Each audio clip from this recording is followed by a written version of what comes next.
I wake up at 4:52 every single morning. Why 4:52? Why not 4:50 or maybe 5 o'clock? I don't know. I was just sort of scrolling around 4:50 and that's where it ended up. I used to wake up at 5:03, but that's beside the point. Point is, I'm what most people would consider an early riser, but I haven't always been this way. It took me about a decade of shifting wake times between 4:30 and 8 a.m. to find the right wake time for me. Now, I do think that how you wake up matters a lot more than when you wake up. I also think there's a lot of power to being an early riser. And there's actually some science to back me up in that thought.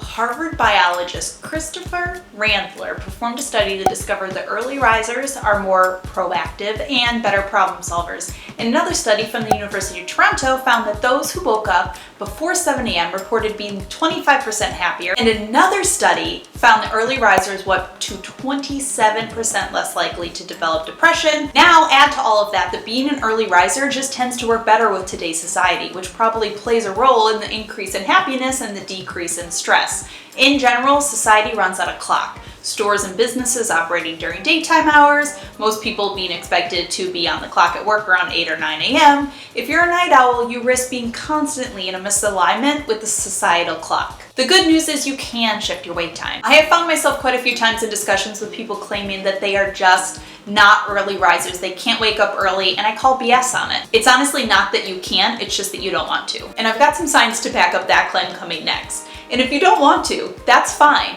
But if you do want to, you can. And I've got a 30-day challenge that's gonna help you do just that. I wanna stop right here and let you know that I do have an entire ebook all about how to wake up earlier, but essentially takes this 30-day challenge, breaks it into the first 7 days, and then gives you a ton more resources as well as like some printables that you can follow and some different guidelines that you can use to really tackle being a morning person. Link to this in my description box down below. This is available on my Etsy site as a printable. All right, we are going to start by coming to the 3 hows to waking up early. The 3 hows are how to know your ideal wake time, how to set your wake sleep clock, and how to have a successful morning. So, how number 1, what's your ideal wake time? Okay, so like I said, you can adjust your wake up time to be an early riser. So does that mean the whole I'm an early bird, I'm a night owl thing is total BS? Well, no, not really. There is some science to whether you prefer being an early riser or staying up late. We all have something called sleep chronotypes, which in the simplest way just means that there's some genetic predisposition to your biological clock and when you prefer to wake up and sleep. But studies have also found that the genetics only account for about 12 to 42% of your sleep chronotype, meaning you control more than half of your actions. So yeah, you may naturally prefer one more, but it's not that you can't. With a little ambition, tweak it. So what's your ideal wake up time? You could get real deep into this. Sleep chronotypes have very specific schedules for when your best time, not just to wake up and sleep, but also your best time to eat, exercise, work, and more. But since I like to focus on that 50% that I can control, I like to think about what an ideal wake up time for me would be. Personally, I have 2 small kids at home. They wake between 6 and 6:30 a.m., so I like to have a solid hour to myself in the morning, so I find an ideal wake up time is 5 a.m. Now, you're also going to need a bedtime, and we'll talk a little bit more about the importance of wake and sleep time in a minute. So once I have my wake time, I need to find the ideal bedtime to match that, and here's a little secret. The ideal sleep time, 7 hours. Now, I'm not a doctor, and yes, we're all different, but 7 hours has recently been found to be the best sleep time. And I can tell you as someone who averages about 6.5 to 7.5 hours a night, 7 really is peak. Cambridge University studied the sleep patterns of over 500,000 people aged 38 to 73, and I'll link the study down below. But the cliff notes are they found those who got 7 hours of sleep had the healthiest brains with the best cognitive performance and mental health, and lower levels of depression and anxiety. The researchers suggested that this was because those who got less than 7 hours of sleep likely had their sleep disrupted since it wasn't enough, while those who had too much sleep were impacted because getting too much sleep causes poor quality sleep with more fragmented deep sleep. Basically, too little sleep, you're not getting enough good sleep. Too much sleep, you're not getting enough good deep sleep. 7 hours, ideal amount of deep sleep. And I can tell you, since I've committed to the 7-hour window, I found that I sleep so much better. I honestly fall asleep easier, sleep deeper, and feel more rested. So think about a reasonable bedtime, an ideal wake time, and try to find that perfect spot that gives you 7 hours. Okay, how number 2, set your sleep wake clock. It is time to get your body adjusted to this new schedule. Now, there is one big key to setting your sleep-wake clock so that it works, and that is consistency. Our body is designed to follow a 24-hour cycle. It's called the circadian rhythm, and it carries out essential functions and processes in our body, things like digestion to energy, but most notably, our sleep-wake cycle. No matter what sleep chronotype you have, every person's body runs on a 24-hour cycle.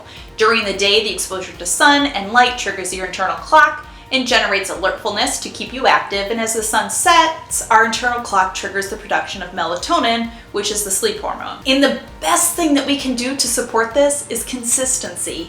If you're going to bed at 9 p.m. some nights and midnight other nights, and waking up at 7 a.m. some mornings and sleeping until 10 a.m. on other mornings, you're making it really hard for the circadian rhythm to, well, stay in rhythm. On the contrary, if you go to bed at approximately the same time each night and wake up at approximately the same time each morning, your circadian rhythm is going to be much more sturdy and balanced. So in order to set your sleep-wake cycle, yeah, you guessed it, for the next 30 days, I want you to go to bed and wake up at exactly the same time every day. Okay, fine. I'll give you a 30 minutes of wiggle room around your bedtime, since it's really hard to go to bed at the exact same moment every single night. But don't you dare touch that wake up time. And if you're like, whoa, Callie, that is really strict. I know, I'm aware this feels restrictive. While there is some flexibility to this wake up earlier challenge, like when you wake up and some of your morning routine, which we're gonna cover next, to me, the wake up time just needs to be non-negotiable.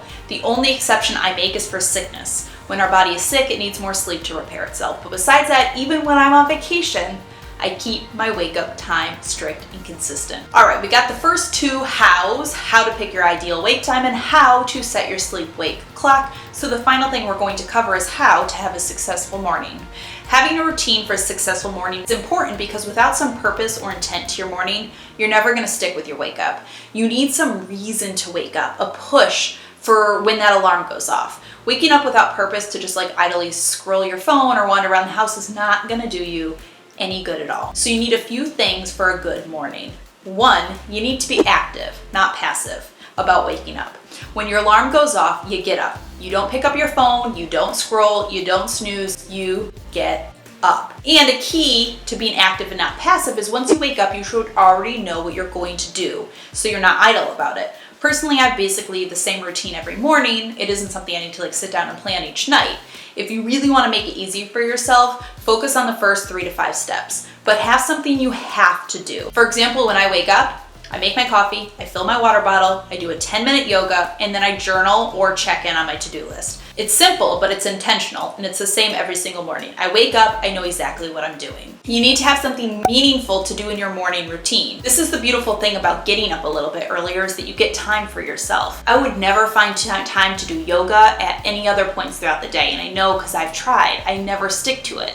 But by doing it in the morning, I get it done and it gets me out of bed. Okay, so there you have it. Those are the 3 hows of the Wake Up Challenge. So what are the next steps? Well, right now, I want you to sit down and plan out your wake and bedtime. Then I want you to start going to bed and waking up on that schedule for 30 days. Yes, even weekends. Never hit the snooze and get out of bed when that alarm goes off. Just waking up doesn't cut it. You need to get out of bed. Then have some intention for your morning. What do you want to fill your time with when you wake up? Do you want to exercise? Do you want to work on the side hustle, keep up with the housework, read more? Have a purpose and intent to your morning to keep you motivated and get you out of bed. But that does it. Those are the 3 hows that you need to be an early bird, to start waking up a little bit earlier. I hope that you enjoyed this video. I hope that inspired you maybe to consider trying to wake up a little bit earlier. Honestly, the beautiful thing about waking up earlier is that you finally get a little bit of time for you. I think that's what's so beneficial to me about it, is it's like that time for yourself to really check in before the day starts. And I think that's why it's so important. As always, thank you so much for stopping by and watching. I hope that you're having a fantastic day. Remember to be kind to yourself and others, and I will see you all in my next video.